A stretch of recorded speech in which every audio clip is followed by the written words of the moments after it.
小五又换新车了。小五不愧是年仅1岁半就有半年驾龄的老司机，这方向盘打得可太溜了。而且金主爸爸还贴心的给小五配了个锦衣。只是莽斯尔开着敞篷车去执行任务的话，还是略微有些太招摇了。昨天奶成加班到半夜，给小五安装新车，师傅的手电筒的灯光把隔壁露营的可可都吸引过来了，好奇的趴在玻璃上看三姨家院子里又在忙活啥。今天一大早，饲养员就端来了豪华的大蛋糕，这下莽妞妞又要笑得合不拢嘴了。小五一出外场就发现自己车变了，还特意看了一下车牌，确认是自己的车没错后，便迫不及待地爬上车来检验一下自己新车的性能了。小五把方向盘打得飞起，先是用双手转，2只小手倒腾的可快了，接着小五又单手试了试，感觉手感也不错，最后他甚至站起来用脚也转几圈，看得出莽斯尔对自己的新车很满意。而莽妞妞根本无心豪车，从出场就坐在大蛋糕边开心的吃起来，一手拿一个冬笋，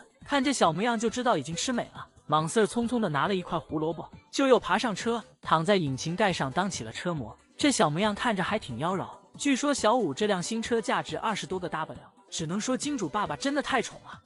萌对魅猪的抗摔打训练开始了，果然就连天才熊猫宝宝也逃不过这一关。这天魅猪飞速爬上木架，萌萌则紧追其后，直到魅猪被追到无路可走，便回头用非常弱小无辜的眼神看着妈妈。萌萌也是二话不说直接步入正题，但他并没有把魅猪从树梢处扔下，而是叼着魅猪的头套退着往下扯，直到他感觉高度可以时，才把魅猪扔下木架。所以说别看萌萌平时挺虎的，其实心里还是有数的。而且他现在还可以做到把魅猪从上面拖下来，然后稳稳地接住抱在怀里，即便是看到奶爸过来了，一时嘴馋丢开了怀里的魅猪，也会用脚稳稳地拖住，不至于摔到它。其实萌萌对魅猪的抗摔打训练都是小打小闹，和别的熊猫妈妈比简直就是过家家。而且更多时候萌萌也懒得动弹，但奈何魅猪自己是个卷王，很多本领都是无师自通，小年纪就会做引体向上了，这强大的臂力真的是不得不佩服。展区里的大树也是魅猪自己学会爬上去的，而且他刚满半岁就到处标记领地，还把妈妈给标记了。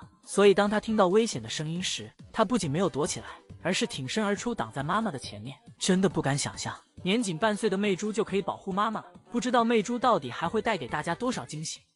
一种感情叫做圆润和花花，圆润对花花的爱可以说是虽非亲生却胜似亲生，因为成功妈妈身体不好，在花花和叶子9个月大时，便分别交由圆润和艾丽2位干妈照顾。当花花出现在圆润院子里的第一天，圆润便欣然接受了她。二狗性格比较独立，更喜欢自己玩耍，但圆润喜欢和孩子待在一起，所以花花的到来正好让他的母爱有了释放的地方。于是大部分时间都是圆润和花花腻在一起，因为花花吃饭慢，每次吃奶都要半小时起步，有时候花花吃得太久了，圆润困得坐着都打盹，但即便把圆润累得躺下了，他都没舍得推开怀里的花花。不仅如此，如果花花玩嗨了忘记吃饭，圆润还会主动找到花花，把她带到一个舒服的地方，坐下来给她喂奶喝。圆润知道花花天生脚掌外翻，他会等花花睡着时，抱起花花的脚轻轻按摩，尝试着用自己唯一能做的方式来缓解闺女的症状。有时候调皮的二狗也会和花花打闹，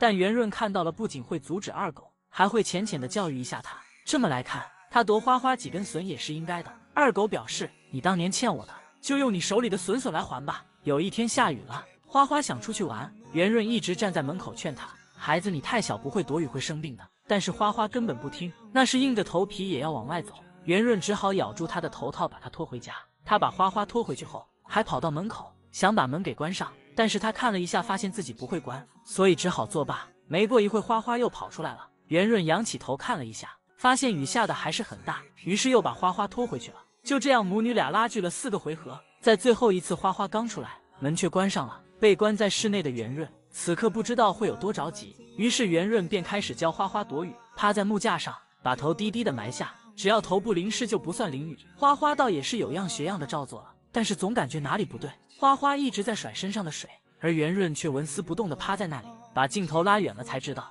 原来圆润的上方有一个亭子，他根本就淋不到。如此看来，陈圆润女士也有不靠谱的时候啊。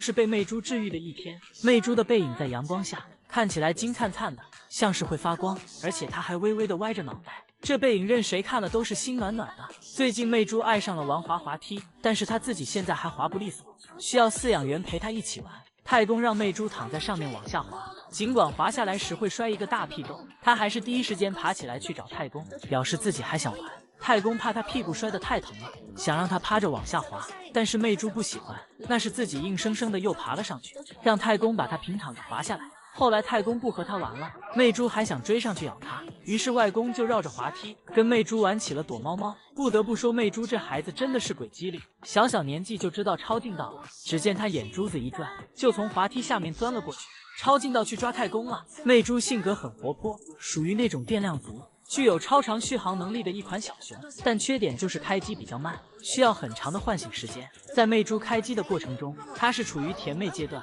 软软糯糯的。大梁外公抱她回家，她还会轻轻地依偎在外公的肩膀上，这一幕真的很温馨。而且单看大梁的背影，就知道她此刻笑得老开心了。但只要媚珠开机成功，那便是会从甜妹完完全全的蜕变成辣妹，活脱脱的就是一枚小辣椒，那是看谁不顺眼就开咬，平等的欺负每一位饲养员。媚珠也很会玩玩具，坐在木马上，还知道自己使劲摇晃，让木马摇起来。而且媚珠也真的很广东，3岁的年纪就开始打木桩练咏春了，她这是想往功夫熊猫的方向发展了。媚珠逃跑时的兔子跳也很可爱，一蹦一跳的，像脚底装了弹簧一样。而且她现在这么小小的一只，就经常撅着屁股到处标记，像是在说这里是我的，这里也是我的。媚珠的领地意识那么强，恐怕等不到妈妈驱赶她，她就开始驱赶妈妈了。活泼可爱又鬼机灵的媚珠，已经成为了很多网友的心头爱。会有飞云这么好看的小熊啊！银杏儿微笑唇，不管是看正脸还是看侧脸，都是无可挑剔的完美小熊。果然，熊猫界的刘亦菲真的不是白叫的。飞云不仅长得好看，平时她不管干什么也都是温温柔柔的，就连去拿小黄鸭上的窝头也是轻轻的。这优雅的动作，仿佛她是翘着兰花指把窝头取下来的。飞云对待她的阿贝贝更是极尽温柔，她每年假孕的表现好像比其他小熊都更严重些，所以经常可以看到他把他的阿贝贝抱在怀里舔舐，一边舔还一边慈母般的微笑，就连睡觉的时候也要把他抱在怀里，甚至在睡梦中也不忘用手轻轻地拍他的阿贝贝，这模样像极了哄孩子睡觉的母亲。他简直是把他的阿贝贝当做自己的孩子一样对待。飞云每次上班的时候都会把他们带出来和他一起出外场，有时候他感觉自己叼得不够稳，还会停下来轻轻地做调整，生怕自己的娃掉下来摔着。看得出飞云真的很想做妈妈，她也一定能做一个温柔的好妈妈。但是飞云的亲戚太多了，当年如果能和金虎一起去印尼，那便是他唯一的机会了。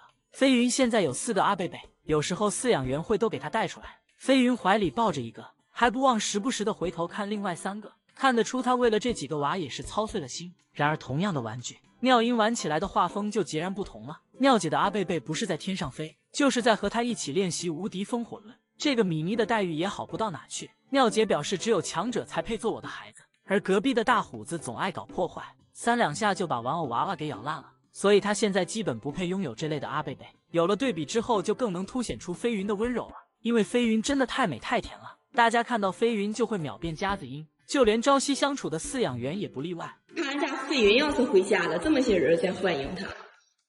你看，哎呀，飞云带你亲的来，哎呀漂亮的，哎呀这漂亮的这个小胖妞。更重要的是，飞云有的不只是美貌，她的智商也很高。饲养员把笋笋给她放到了滑梯的中间，飞云趴在上面尝试了一下也够不到，于是他便拿起手边的抱枕，精准地扔向滑梯上的笋笋。就这样，笋笋和抱枕一起滑落了。只能说美貌其实是飞云最不值得一提的优点了。